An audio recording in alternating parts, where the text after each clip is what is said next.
مولاي صل وسلم دائما أبدا على حبيبك خير الخلق كلهم. هو الحبيب الذي ترجى شفاعته لكل هول من الأهوال مقتحم. يا ربي بالمصطفى بلغ مقاصدنا اغفر لنا ما مضى يا واسع الكرم. آمين تذكر جيراني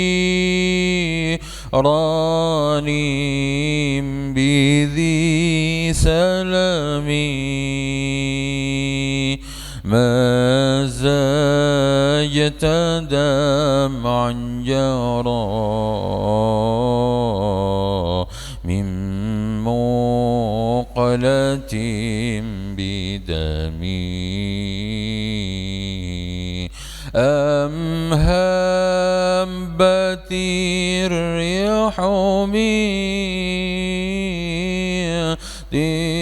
تلقاء كاذمة وأومض البرق في الظلماء من إضمي فما لعينيك إن قلت ففهمتا وما لقلبك إن قلت استفيق يهمي. مولاي صل وسلم دائما أبدا على حبيبك خير الخلق كلهم. هو الحبيب الذي ترجى شفاعته لكل هول من الأهوال مقتحم. يا ربي بالمصطفى بلغ مقاصدنا واغفر لنا ما مضى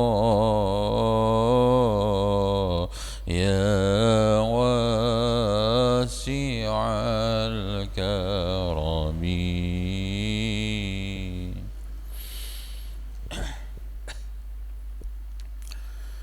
السلام عليكم ورحمة الله وبركاته. إلى حضرة النبي المصطفى محمد رسول الله صلى الله عليه وسلم وآله وأصحابه وذرياته أجمعين. شيء لله لهم الفاتحة. أعوذ بالله من الشيطان الرجيم. بسم الله الرحمن الرحيم. رب العالمين الرحمن الرحيم مالك يوم الدين. إياك نعبد وإياك نستعين. اهدنا الصراط المستقيم صراط الذين أنعمت عليهم غير المغضوب عليهم ولا الضالين آمين. ثم إلى حضرة آبائنا وآبائكم وجدنا وجدكم وأصولنا وأصولكم وفروعنا وفروعكم ومن حولنا ومن حولكم، وخصوصا إلى جميع مشايخنا وأساتذتنا. شيء لله لهم الفاتحة. أعوذ بالله من الشيطان الرجيم. بسم الله الرحمن الرحيم. الحمد لله رب العالمين الرحمن الرحيم مالك يوم الدين. إياك نعبد وإياك نستعين. اهدنا الصراط المستقيم صراط الذين أنعمت عليهم غير المغضوب عليهم ولا الضالين آمين. Kangge hajat kula panjenengan sedaya, hajat donya hajat akhirat, mugi-mugi sedaya mawon dipun ijabah kalian Allah Ta'ala. Kita diparingi kalih Allah keluarga ingkang sakinah mawaddah warahmah, putra putri ingkang soleh solehah, rezeki ingkang kathah barokah, akhir hayat dipun paringi husnul khotimah. Al-Fatihah. A'udzu billahi minasyaitonir rajim. Bismillahirrahmanirrahim. Alhamdulillahi rabbil alamin arrahmanir rahim maliki yaumiddin. Iyyaka na'budu wa iyyaka nasta'in. Ihdinas siratal mustaqim siratal ladzina an'amta 'alaihim ghairil maghdubi 'alaihim waladdallin. Amin. Rabbi shrah li sadri wa yassir li amri wahlul 'uqdatam min lisani yafqahu qawli. Rabbi zidni 'ilman nafi'ah warzuqni fahma. A'udzu billahi minasy syaithanir rajim. Bismillahirrahmanir rahim. Wa qalu ittakhadallahu walada subhanahu bal lahu ma fis samawati wal ardi kullun lahu qanitun badi'us samawati wal ardi wa idza qada amran fa inna ma yaqulu lahu kun fayakun. Al-ayah. Shadaqallahul azim. Para bapak, para ibu, para sederek sedaya jamaah Majelis Taklim Al-Hidayah ingkang sanget kula hormati, sareng-sareng kita mulai lenggah kita tenggene majelis niki diniatkan untuk taqarrub ilallah, diniatkan untuk i'tikaf lillahi ta'ala. Bismillahirrahmanirrahim. Nawaitul i'tikaf sunnatan lillahi ta'ala. Diniatkan juga dalam rangka untuk menambah ilmu, dalam rangka menyelaraskan dengan perintah Allah untuk thalabul ilmi. Muga-muga kanthi lenggah kita tenggene majelis niki ndadosaken kita diridani oleh Allah Subhanahu wa taala. Kaping kalih sareng-sareng kita muji syukur dhateng Allah Subhanahu wa taala karanten Allah telah menjaga dan memelihara agama Islam. Agama satu-satunya seperti yang disebut oleh Allah, innad dina indallahil Islam, bahwa sesungguhnya agama yang diakui di sisi Allah itu hanyalah Islam.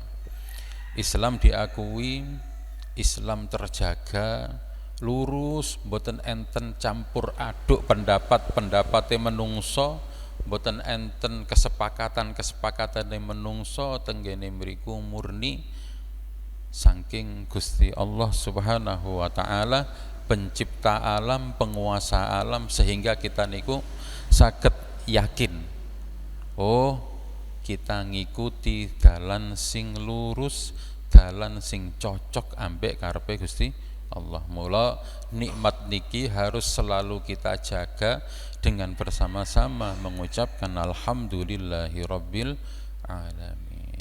Ketiga kalinya sholawat serta salam. Allahumma salli ala sayyidina Muhammad, Allahumma salli ala sayyidina Muhammad, Allahumma salli ala sayyidina Muhammad.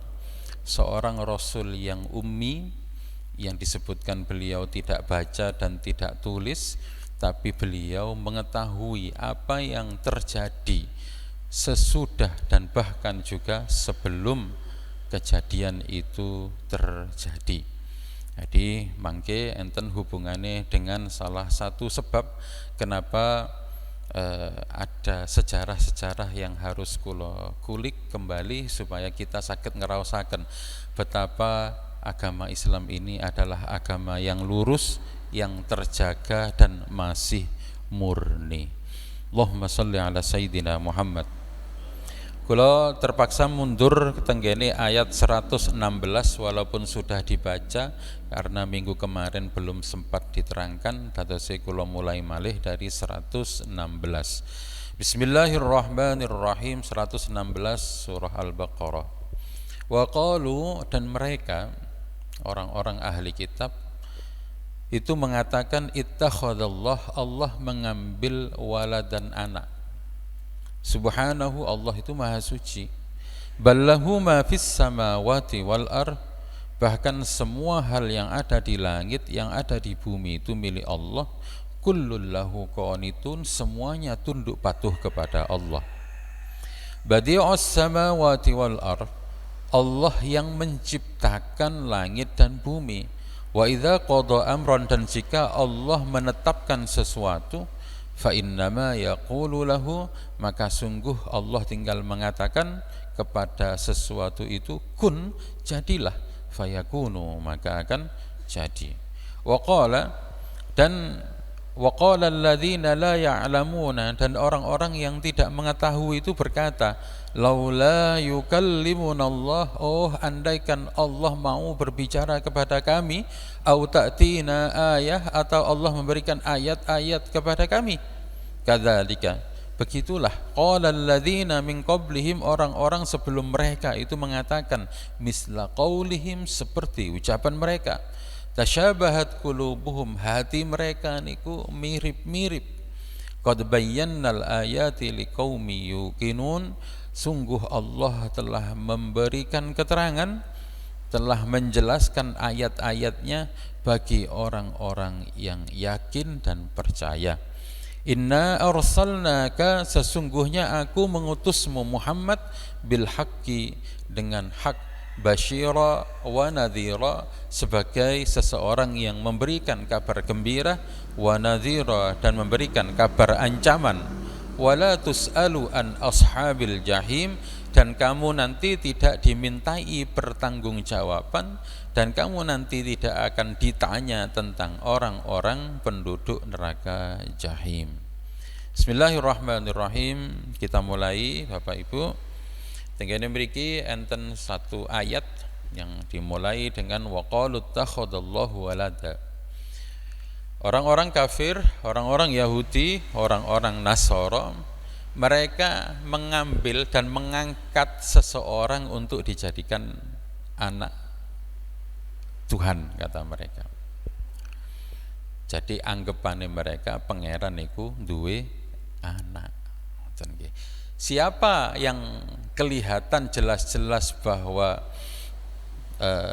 katanya Tuhan itu mempunyai anak?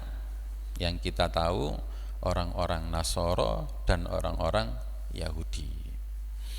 Orang Nasara, orang Yahudi mengatakan bahwa Uzairun ibnullah, bahwa Uzair itu adalah anak Tuhan. Sementara waqalatin Nasara, bahwa orang-orang Nasara mengatakan Isa ibnullah, bahwa Isa adalah anak Tuhan. Ucapan-ucapan seperti ini adalah ucapan yang batil, ucapan yang salah. Ya napa kok salah ceritane? Oke, sakniki kula ceritani asal mulane. Muga-muga mboten ngantuk nggih. Allahumma sholli ala sayidina Muhammad. Soalnya biasanya nek diceritani ngoten ndang turu. Oke, kita mulai dari Uzair. Siapakah Uzair? Uzair itu salah seorang nabi yang keterangannya tenggene surah Al-Baqarah niku disebutkan aukalladzi marra ala qaryatin khawiyatun ala urushiha. Jadi ceritane ada seseorang yang lewat di sebuah kota. Kota itu ketika beliau masih hidup, kota itu hancur. Kemudian fa'amatahu Allahu mi'ata amin summa ba'asa qala kam labis qala labistu yauman aw ba'da yaum qala bal labista mi'ata amin fanzur ila ta'amika wa syarabika. Saterusé niku ayat rada panjang setengah halaman ki Mbak. Surah Al-Baqarah. Ayat ini menerangkan tentang seorang nabi yang bernama Nabi Uzair. Nabi Uzair kalau di bahasa Ibrani disebut sebagai Nabi Ezra. Kenapa kok orang-orang Yahudi mengambil bahkan menganggap Nabi Uzair ini adalah anak Tuhan? Niku karena saking berlebihannya mereka mengagung-agungkan Nabi Uzair. Lah kok iso? Emang apa kehebatannya? Nah, saya ingatkan. Nabi Uzair itu hidup di dua zaman. Zamannya Raja Babilonia, waktu itu Raja Kaldea. Zaman Raja Kaldea niku pernah raja niki menghancurkan Baitul Maqdis Yerusalem dengan hancur sehancur-hancurnya. Tidak ada satupun yang tersisa, peninggalannya bahkan kitab-kitabnya semuanya dibakar dan sebagiannya lagi dibawa ke Babilonia. Bahkan ada yang masih hidup itu pun juga dibawa ke Babilonia untuk dijadikan budak. Jadi praktis orang-orang Yahudi pada waktu itu dibantai tidak tersisa, ono sing sisa digawa tenggene Babilonia didadekno budak. Nah, tapi pada waktu itu Nabi Uzair niki hidup di masa itu, tapi kemudian kalih Gusti Allah fa'amatahullah mi'ata amin, Allah matikan beliau selama 100 tahun. Sampai satu masa ketika kekuasaan dunia berganti, sing asale yang paling berkuasa pada waktu itu adalah Raja Babylon, Raja Kaldea niku. Sekarang Raja Kaldea sudah turun, dia sudah mati dan kekuasaan berganti ke Persia. Ada satu raja namanya Raja Kores yang agung. Raja Kores niki memimpin tidak seperti Raja Kaldea niku. Raja Kaldea memimpin dengan tangan besi kasar terus semena-mena. Raja yang ini berbeda. Dia lebih toleran dan mempersilahkan dulu orang-orang yang pernah terusir, orang yang pernah dijadikan budak, silahkan kembali ke negerimu sendiri. Lah, akhirnya napa? Orang-orang Bani Israel kembali lagi ke tempat asalnya, ke Baitul Maqdis atau ke Palestina. Sampai tenggene mriku karena sudah bergenerasi dan sudah 100 tahun dan tidak ada napa niku kitab-kitab yang masih bisa dibaca. Akhirnya mereka niku napa? Mereka niku kehilangan kehilangan tuntunan untuk beragama yang baik, ibadah sing apik piye, aturan-aturan dan hukum-hukum wajib haram dan seterusnya, halal haramnya niku wis mboten enten karena generasinya terputus.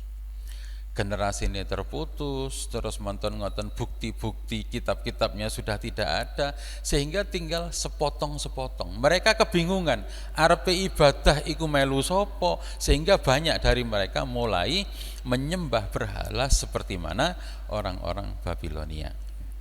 Bapak Ibu, tenggene mrikilah kemudian Nabi Uzair yang dulunya mati kemudian dihidupkan lagi oleh Allah.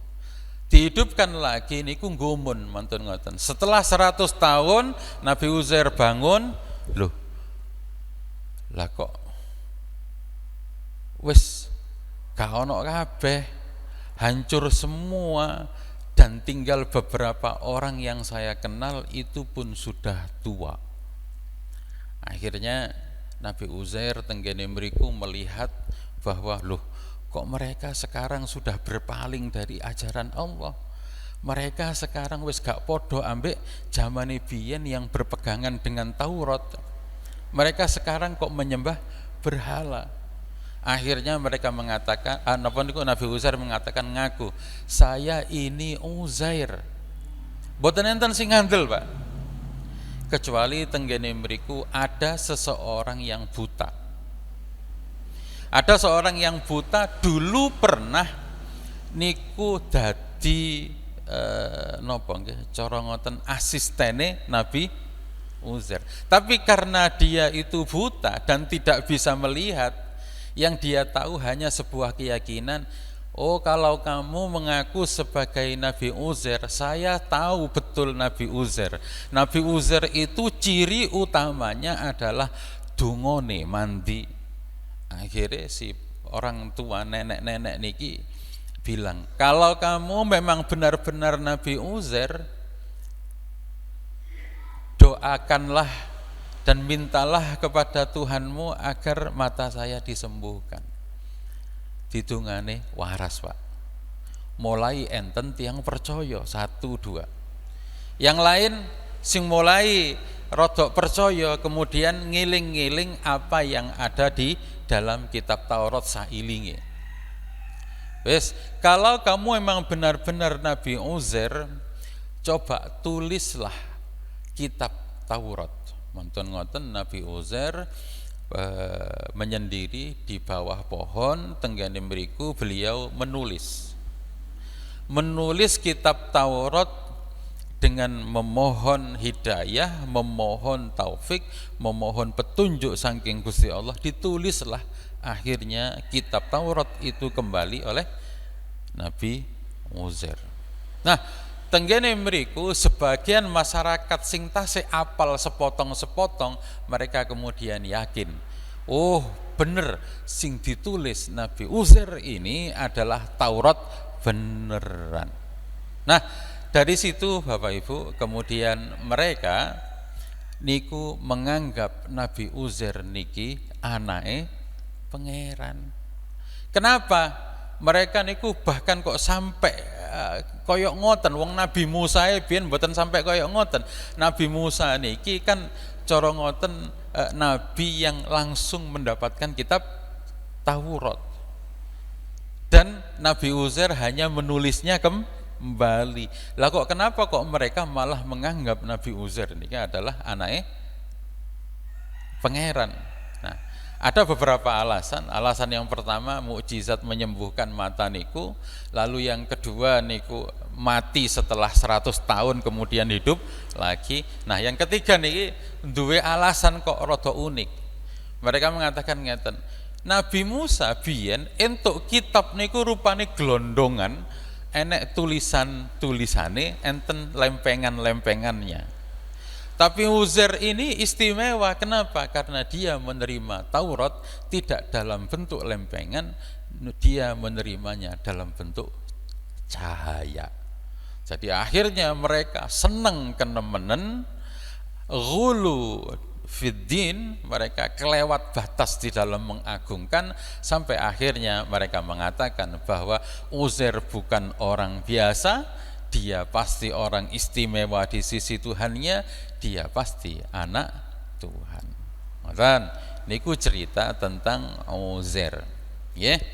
Nah, Uzair ini apakah diakui sebagai anak Tuhan di kalangan orang Yahudi, tidak semua orang Yahudi percaya bahwa Uzair adalah anak Tuhan. Sebagian orang-orang Yahudi masih yakin bahwa Allah itu Esa. Allah itu lam yalid walam yulad, tidak beranak dan tidak diperanakkan. Jadi yang percaya bahwa Uzair adalah anak Tuhan hanya orang-orang Bani Israel yang hijrah ke sekitar Madinah. Oke, kita pindah ke nopo niku, satu kaum yang juga mengangkat seseorang kemudian didadekno anake pangeran. Ya, tentunya tidak asing, nggih. Sing paling umum yang baru saja dirayakan niku kali tiang-tiang untuk liburan niku. Kula badhe cerita. Kenapa kok mereka dan bagaimana awal mulanya mereka itu mengangkat bahwa Isa adalah anak Tuhan. Kok iso ngoten?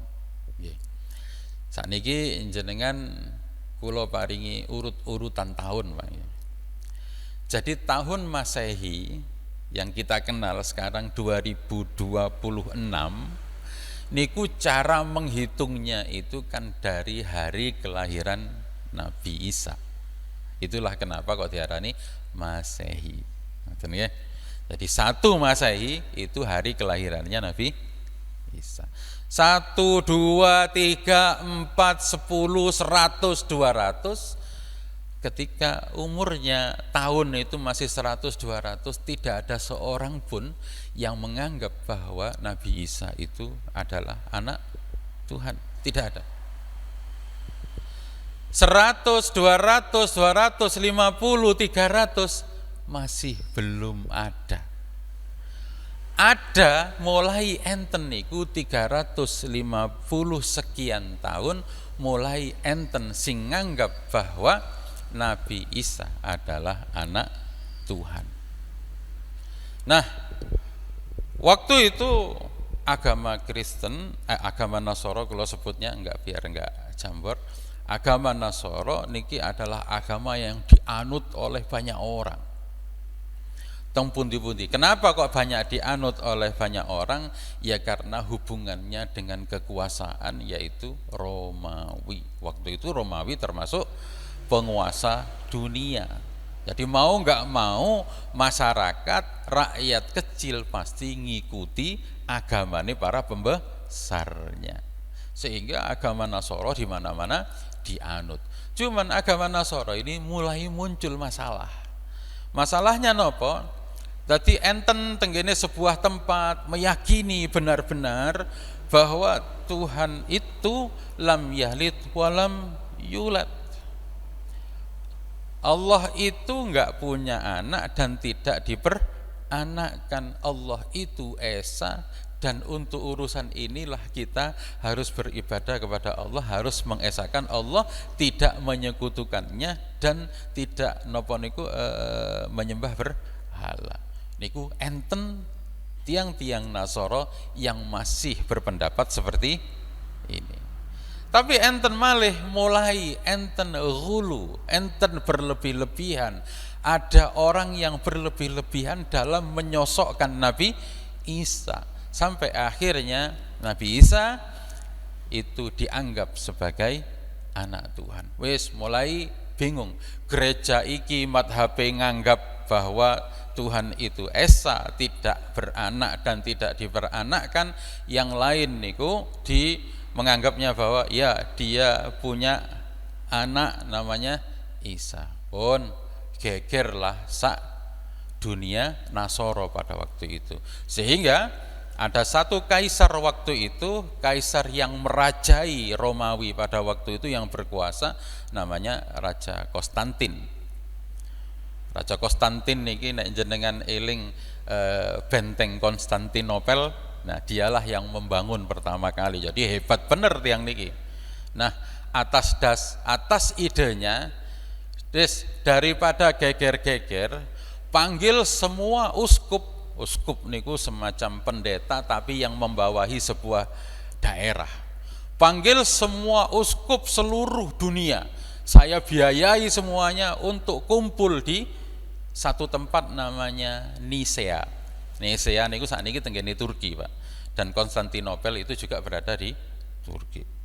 Kumpul, undang semuanya, seluruh dunia diundang. Diundang, jumlahnya ribuan pendeta, ribuan pastor, ribuan uskup nggih, sanes pendeta. Ribuan uskup yang diundang datang di situ untuk menyelesaikan sebuah masalah. Kok iso sing siji ngarani anake pangeran, sing siji pangeran kudu tetep siji. Ini kudu ana kesepakatan, kata Raja Konstantin. Mereka berhari-hari Pak rapat, bukan hari, bulan, minggu, ya, sampai tahun-tahunan. Sampai akhirnya mereka keluar sebuah menapa niku kesepakatan. Lah kesepakatan ini namanya konsili. Ya, bahasane tiyang Nasoro mereka pasti kenal dengan yang namanya konsili. Konsili itu apa? Pertemuan. Jadi pertemuan konsili Nisea namanya. Di konsili Nisea ini akhirnya disepakati bahwa Isa adalah anak Tuhan. Walaupun tidak mempunyai dasar, walaupun tengene kitab-kitab mereka niku mboten enten dalile, tapi ini adalah kesepakatan. Pun jangan sumrap akhirnya bahwa ini adalah kesepakatan. Nah, pun kesepakatan, bicara kesepakatan, apakah ini adalah dawuh pangeran? Jelas mboten. Itu adalah omongane para uskup-uskup tadi. Tengene mriku enten satu uskup yang menentang tengene mriki. Nah niki mukjizate Nabi niku medal Pak tengene mriki. Yaitu napa? Ada satu orang namanya uskup Arius. Arius niki dia menjadi pendeta, menjadi uskupnya niku di daerah Mesir, di daerah Alexandria. Dialah orang yang berpidato dengan tetap mempertahankan bahwa tidak, sekali-kali Tuhan itu tidak punya anak dan tidak diperanakan. Saya tetap meyakini bahwa Tuhan itu Esa.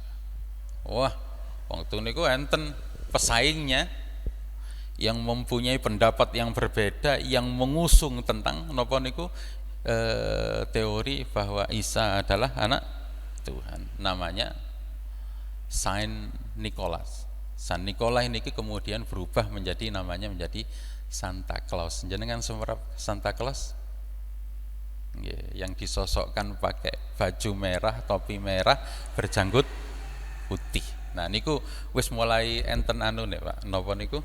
Wis mulai enten banyak perubahan.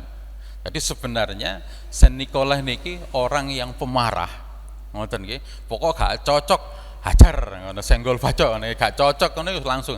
Jadi Saint Arius yang waktu itu berkhutbah tenggene mriku presentasi di hadapan para uskup niku yang menyatakan bahwa Tuhan itu Esa, diparani teko ngisor diajar kalih tiang niki. Nah, jadi tapi kemudian di kemudian hari oleh pengikut-pengikutnya namanya niku diperbaiki, ya, dikonstruksi ulang bahwa dia adalah sosok orang yang baik, dia sosok orang pemurah, senengane ngekai hadiah nanggone arek cilik. Nah, tapi kalau kita tahu sejarahnya niku berbeda jauh dengan cerita yang sekarang niku. Pun sing pengin kula tuduhaken teng kene mriki salah satu mukjizatnya seorang rasul yang ummi yang lahirnya itu 250 tahun setelah kejadian ini berada di sebuah tempat yang jauh dari tempat ini, ya. Beliau seorang ummi, nggak baca, nggak tulis, nggak membaca kitab-kitab Yahudi, kitab-kitab Nasoro, tapi tahu kejadian yang sangat, ini kan kejadian yang memalukan sebenarnya dan tidak akan diceritakan di tempat luar. Niki baru kebongkar niki nggih ketika tahun-tahun yang berikutnya. Termasuk Nabi Muhammad akhirnya tahu. Melalui nopo tahunya? Jadi enten salah satu surat yang ditulis oleh Nabi Muhammad kepada Kaisar Romawi. Tapi niki pun kacek ratusan tahun pun Pak. Nabi Muhammad kan lahirnya 560 Masehi. Kejadian itu 350 Masehi. Berarti kira-kira kaceknya 200 tahun. Nah, pada waktu Nabi menulis ya mungkin sekitar tahun 600 Masehi. Ketika itu penguasanya bukan Raja Konstantin lagi, tapi Raja Heraklius. Raja Heraklius niki sempat disurati oleh Nabi, Bismillahirrahmanirrahim, wahai Heraklius, ini adalah surat dari Muhammad niku, surat ajakan untuk menerima agama Islam. Intinya tenggene mriku diparingi dawuh bahwa kalau engkau menerima Islam maka engkau akan mendapatkan 2 pahala. Tapi kalau engkau menolak agama Islam maka engkau akan menanggung seluruh dosa-dosa pengikutnya Arius. Wow. Loh, kok iso ngerti Kanjeng Nabi niku? Berita tentang itu kok bisa tahu? Allahumma sholli ala sayyidina Muhammad.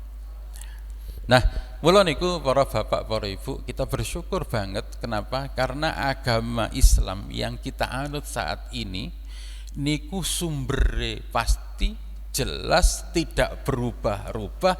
Al-Qur'an mulai Kanjeng Nabi sampai sekarang bunyinya tetap. Nggih.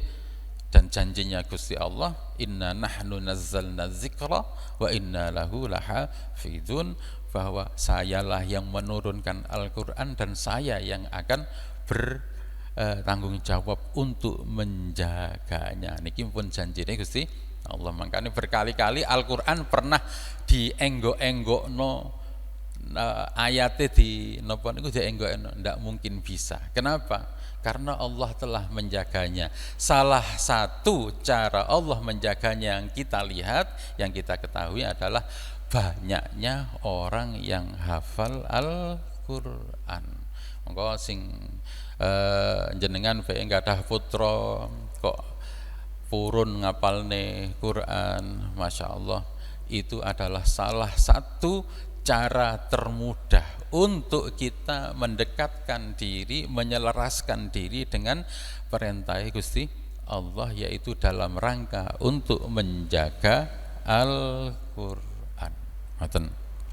Oke, Bapak Ibu, setelah kita tahu bahwa apa yang dikatakan oleh mereka niku mengatakan bahwa Tuhan punya anak sing jare wong Yahudi, Uzair itu adalah anak Tuhan, sing jarane orang Nasara bahwa Isa adalah anak Tuhan. Subhanallah, Allah itu maha suci. Suci dari anggapan-anggapan sing ngeten iki, Bapak Ibu. Oke. Kita perdalam lagi kalimat subhanallah, Allah itu maha suci. Pertanyaannya kan ngeten Bapak Ibu. Lah kenapa Allah kok harus butuh anak? Emangnya koyok menungso napa? Nek menungso butuh anak untuk napa? Regenerasi. Menungso butuh anak karena manusia tahu bahwa dia satu saat nanti akan mati, dan yang akan melanjutkannya adalah sinten? Anaknya. Kalau ngoten. Lah sakniki kalau mereka meyakini bahwa Tuhan itu kekal, lala opo adek butuh anak barang. Kan itu bertentangan dengan logika mereka sendiri. Lah mereka mengangkatnya niku nggih karena kecintaan yang berlebihan. Jadi karena kecintaan berlebihan kepada Uzair, kepada Isa, akhirnya membuat mereka niku gelap, membuat mereka niku wis gak ketok sing hak sing batil ya nopo, akhirnya diangkatlah menjadi anak Tuhan. Lah kemudian anak Tuhan ini kemudian nanti disembah. Wes mulai mriku Pak, bingung Pak niki Pak. Jadi akhirnya niki sing kula sebut konsili tadi, pertemuan para uskup-uskup niki, para pastor-pastor niki akhirnya enten pertemuan lanjutan Pak. Karena nopo? Karena mesti pemikiran mereka niku enek sing bantah, enek sing bantah, enek sing bantah. Begitu enek sing bantah, akhirnya mereka bikin kesepakatan baru. Enten sing bantah, bikin kesepakatan baru. Lah kok agama kok ngolah ngalih lah ngoten. Mula-mula mereka mengatakan bahwa Tuhan itu ada 3. Begitu dikonter oleh banyak uang sing pinter-pinter pada zaman itu, mereka kemudian ganti maneh. Ya 3, tapi 3 dalam 1. Sebenarnya sih 1, cuma 3 dalam 1. Wis koyo sampo wae ngoten. 3 dalam 1 ngoten. Niku wis molah malih niki nggih. Akhirnya ada banyak konsili ngoten nggih. Ada banyak pertemuan. Kita bersyukur karena agama Islam niku terjaga. Nggih, kait mulai zaman Nabi Muhammad sampai saat niki wis nggih ngoten niku pun. Dasar-dasarnya jelas, dalil-dalilnya jelas, tenggene Quran dan hadis juga jelas. Tapi Ustadz kok enten perbedaan pendapat Ustadz? Ya, para ulama berbeda pendapat. Tapi perbedaan pendapat mereka hanya di furu'iyah. Di napa niku pembahasan sing sifate cabang-cabang, bukan yang pokok. Mereka semuanya sepakat salat niku enek 5. Ya ampun. Subuh niku 2 rakaat ya sudah. Adapun sing siji kunut, sing siji gak kunut itu furu'iyah saja. Tidak napa niku tidak merubah dasar utamane. Salat subuh 2 rakaat mulai zaman biyen sampai zaman sakniki mboten enten ulama sing wani ngarani subuh niku 4 rakaat. Zuhur, asar, maghrib, isya semuanya sepakat. Nah, tengene mriku lan kok teng napa kok enten napa perbedaan-perbedaan? Dijawab bahwa al-khilafu rahmah, bahwa perbedaan pendapat itu adalah sebuah rahmat. Nggih. Akhirnya tenggene pundi? Tenggene agama Islam niku enten madhab. Tapi percayalah Bapak Ibu, madhab ini hanya membahas tentang masalah-masalah yang kecil-kecil, bukan masalah yang utama. Perbedaan-perbedaan mereka tidak akan membuat agama Islam itu kemudian berubah seperti pada zamannya orang-orang Nasoro dan orang-orang Yahudi. Oke Bapak Ibu, kita selesaikan tenggene mriki, kita lanjutkan tenggene pendalaman kalimat subhanah. Allah itu maha suci. Sucinya Allah itu suci dari anggapan seperti anggapannya orang-orang Yahudi dan orang Nasoro. Kata orang Yahudi, Allah punya anak. Kata orang Nasara, Allah punya anak. Subhanallah, Allah maha suci. Allah tidak seperti itu. Nonton ya. Enten malih nanti yang mengatakan bahwa oh anak lanange Gusti Allah. Enten malih Pak. Niki berkembang malih niki. Nggih. Mari nganggap Isa itu adalah anak Allah. Kemudian mereka duwe pemikiran maneh, oh nek Nabi Isa iku anak lanange, nek malaikat iku anak wedoke. Waduh, dawa maneh niki Pak. Sing asare duwe anak lanang saiki tambah dadi duwe anak. Suwe-suwe duwe ponakan barang niki kan.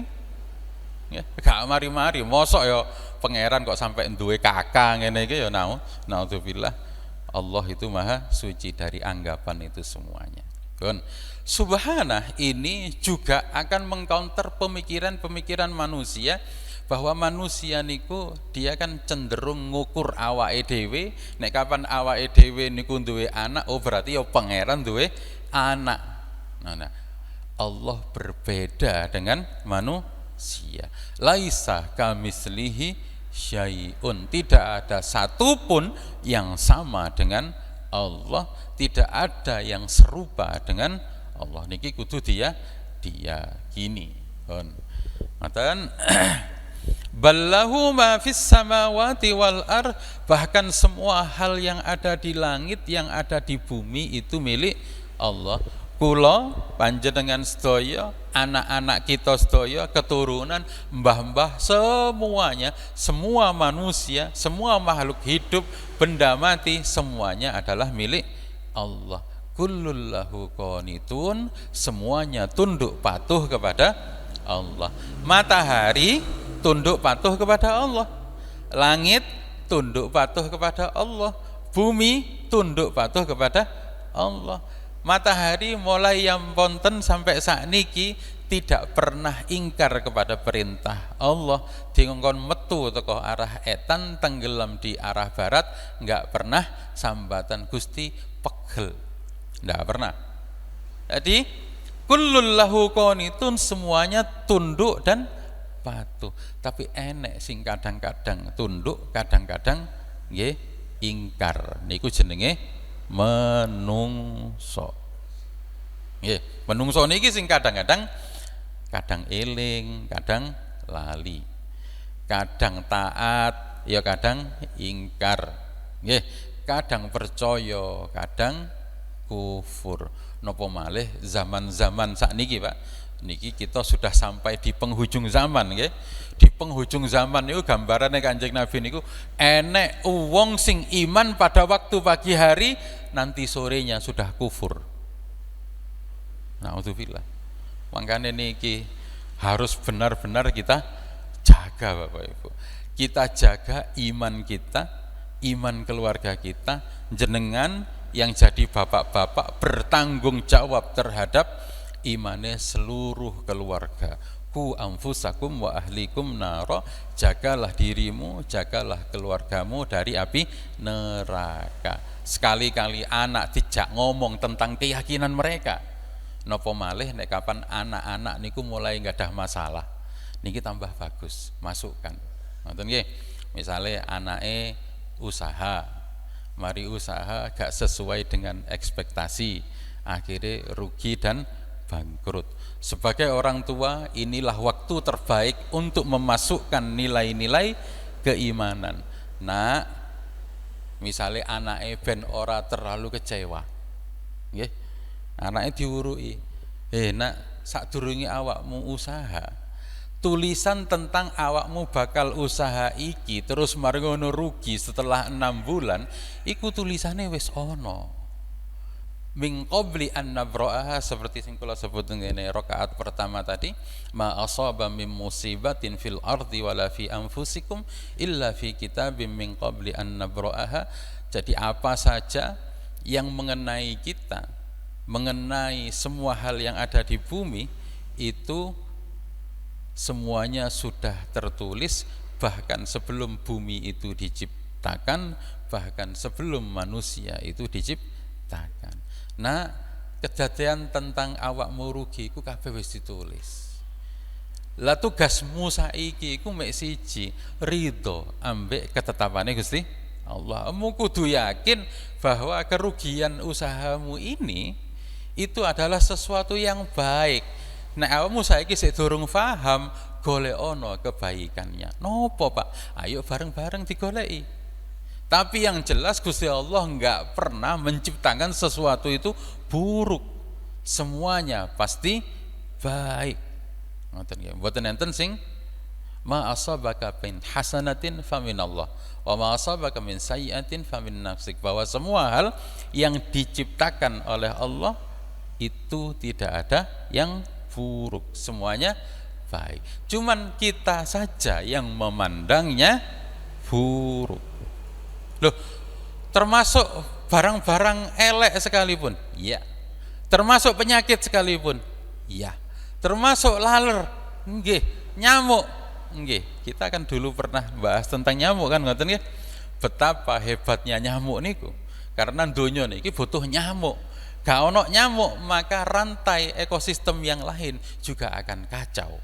Lah ngoten. Niki kan sudah tenggene ayat innallaha la yastahyi ayyadriba nika nek tasih eling jenengan bahwa niku nyamuk punya 5 pisau di napa di napa niku cucuke niku 5 pisau 5 selang yang berfungsi macam-macam. Tenggene mriku mawon kita tidak akan pernah bisa menciptakan sehebat apapun teknologi, manusia tidak akan pernah bisa menciptakan seperti nyamuk itu dan keseimbangannya. Kenapa kok Allah menciptakan nyamuk, dia hidupnya di udara, tapi kemudian ketika beranak lapo kok nanggone banyu? Kenapa kok harus di air yang kotor? Niku kan enten gunane kabeh. Nah, niki Bapak Ibu, bahkan sing jarene menungso nyamuk itu membahayakan, nyamuk niku bisa membawa penyakit, ternyata dia banyak membawa kebaikan. Laler kan nggih ngoten. Kita niku harus berterima kasih kepada lalat. Napa? Nek gak enek laler, maka siapa yang akan mengurai sampah-sampah niku? Butuh laler untuk mengurai sampah. Tenggene donya lah, nenggene donya niku enek wong jahat lho Ustaz, gaya apa? Enten gunane, enten manfaate. Coba jenengan bayangkan donya niki nek mboten enten tiyang jahat Bapak Ibu.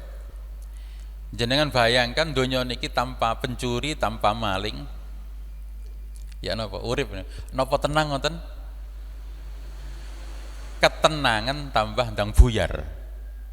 Nggih, nek gak ono napa? Penjahat. Nek gak ono penjahat, kira-kira penggawean polisi niku enten to mboten? Kan enggak ada nanti jadinya. Satpam dibutuhkan mboten, Pak? Mboten enten, Pak. Nggih, lalu peralatan-peralatannya mulai teko seragame sampai kecereke, sampai bedile, napa niku kendaraane.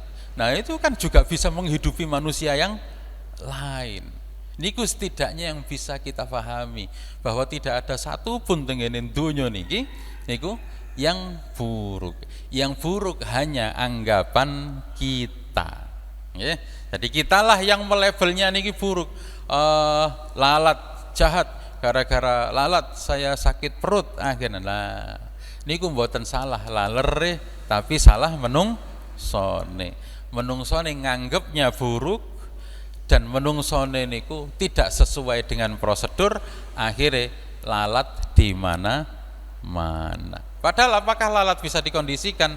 Mestine saged dikondisikan. Oke, pun kita kembali ke pendampingan yang tadi. Nah, awakmu saiki usaha rugi, ojo ngersula nemen-nemen, tulisane wis ngono. Saiki awakmu kudu ridholah dengan semua ketetapan Allah. Tenggene mriki ketika anake jenengan saged paham dengan apa yang jenengan sampaikan, kula yakin imannya akan semakin kuat.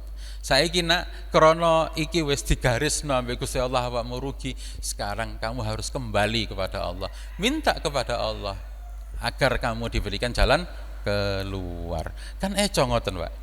Dadi niku akhirnya membuat kita niku selalu mempunyai kekuatan lan ora nemen-nemen ngersula. Padahal tiang nek ngersula niki, maka siji tiang nek ngersula kesehatannya akan ngedrop. Pasti titik-titik ngersula utawa gampang ngersulan, kesehatannya gampang ngedrop, rezekinya juga akan menjadi buruk, nasibnya nanti juga akan menjadi buruk. Dan sebaliknya, orang-orang yang beriman, orang-orang yang penuh dengan optimisme, orang-orang yang penuh dengan perasaan bahwa dia senantiasa dikasihi oleh Allah, niki nanti kesehatannya akan baik, ngoten nggih? Nanti pola rezekinya juga akan baik, sehingga nasibnya pun juga akan baik. Semuanya akan baik semuanya. Berarti yang niku makanya bener bahwa ada satu daging yang sangat menentukan manusia. Ya, daging itu namanya hati. Kalau hati itu baik, maka baiklah semuanya. Nah niki tugas kita ini kan jogo hati niki, Pak. Nah, jogo hati niki ternyata mboten gampang. Butuh napa niku tuntunan, dan tuntunan niku sing paling tepat niku jenenge Al-Qur'an. Jadi akhirnya kita punya panduan sing tepat. Oh, carane noto ati niku ya nopo? Bagaimana cara menyikapi kegagalan? Sik to, kan kadang tiang enten berkali-kali dia gagal, kemudian dia merasa bahwa dia adalah orang yang paling tidak berguna. Aku gaya apa urip bolak-balik gagal. Mosok gak kenal nabi ini, padahal nabinya dulunya juga pernah gagal. Gagal napa? Hijrah pertama berhasil napa gagal, Pak? Gagal. Hijrah pertama tenggene Ethiopia niku gagal. Hijrah kedua tenggene Taif gagal. Baru hijrah ketiga berhasil.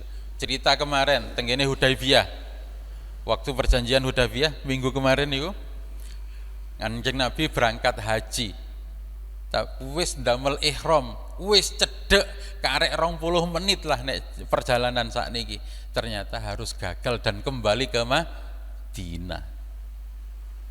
Tapi coba kita tingali, begitu kita tahu cerita tentang perjanjian Hudaybiyah sing sawangane merugikan, ternyata malah menguntungkan. Lah itulah nek wong iman. Wong iman niku sak apes-apese sik panggah untung. Ngoten nggih? Sak rugi-rugine sik panggah untung.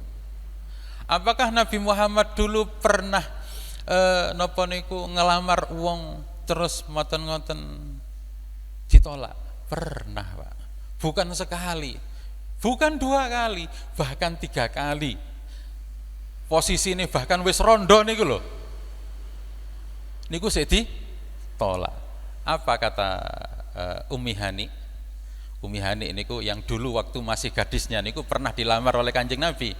Tapi karena Ummi Hani kalih bapake niku wis dijodohno ambek wong liya, akhirnya terpaksa ditolak. Yang kedua kalinya juga ditolak. Yang ketiga Ummi Hani wis rondo. Nggih, karena suaminya niku minggat. Nggih.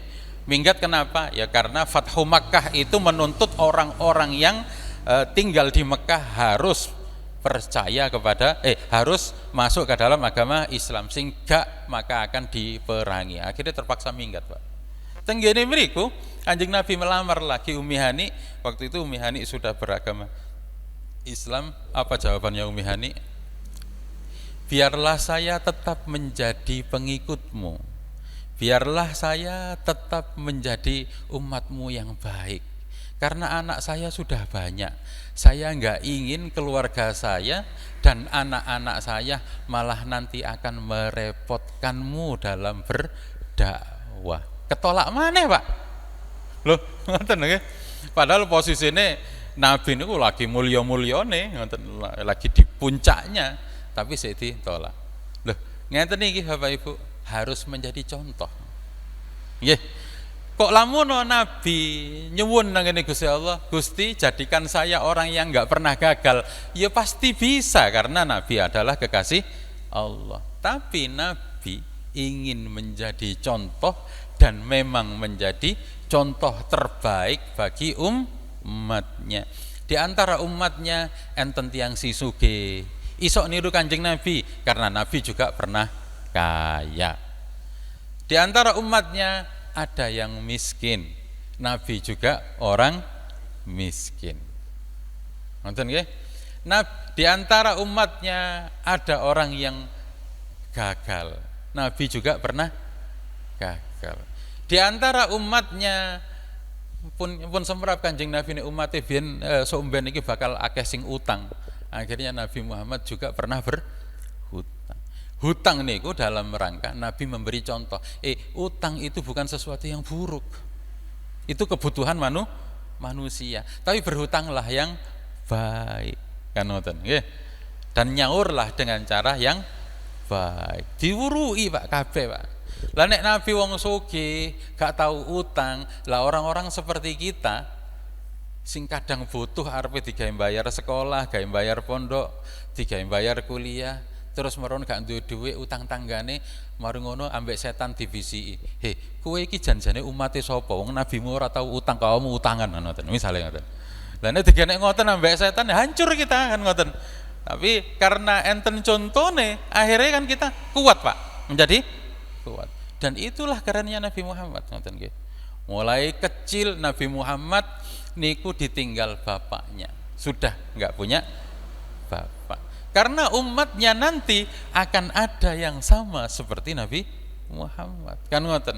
Lah nek Nabi lahir sempurna kabeh, lah tiang-tiang sing boten sempurna arep melu sapa? Kan bingung.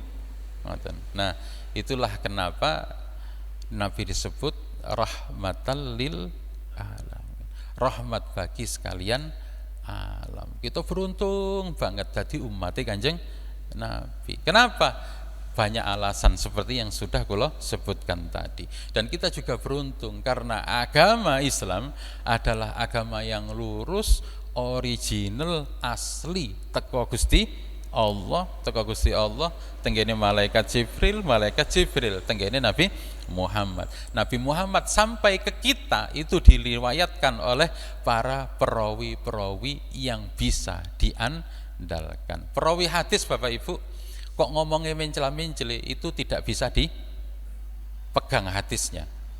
Kok enek perawi hadis kok lalian, dia tidak dianggap sebagai orang yang bisa dipercaya. Kok enek perawi hadis tapi dia tidak bisa menjaga sikap dirinya, misalnya adabnya kepada Allah nggak bagus, sholat ya walaupun sah-sah saja Pak, nek tingkatan kita ya boleh-boleh saja Pak, jenengan sholat kaosan mboten enten masalah Pak, nggih. Nek cara wong Jawa sholat teng masjid mriki kaosan celonan lepis boleh-boleh saja, tapi nek jenengan sebagai seorang perawi hadis ini tidak diterima. Kenapa? Karena kelakuannya gak sinkron, gak duwe izin sampai Gusti Allah. Nek kita kan sing penting sah Pak, ngoten nggih. Kaosan tok, bahkan kaos wis sing kaos partai, kaos barbalan, macam-macam ngoten nggih. Gak pantes lah ngoten. Tapi kalau kita sah dan boleh-boleh saja. Tapi nek perawi niku menuntut sempurna semuanya.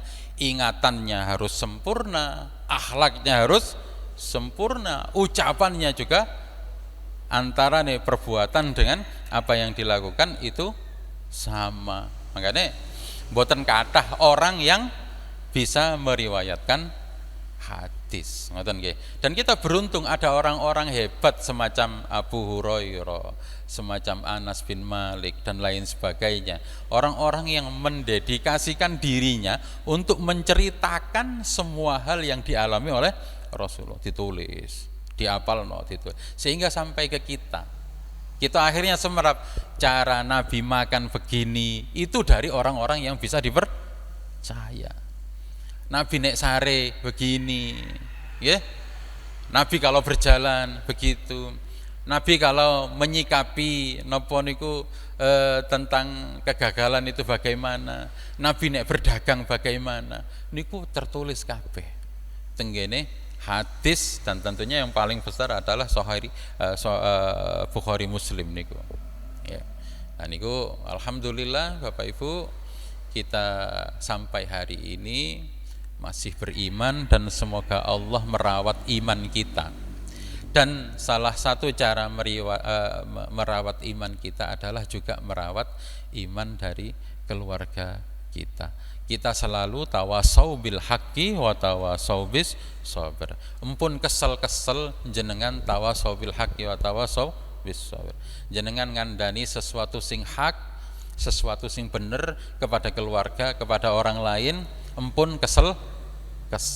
Empun jenengan jangan sampai diruntuhkan oleh ucapan-ucapan seperti ini. Misalnya gak usah ngandani wong awake dhewe burung karuan apik, ndak Pak.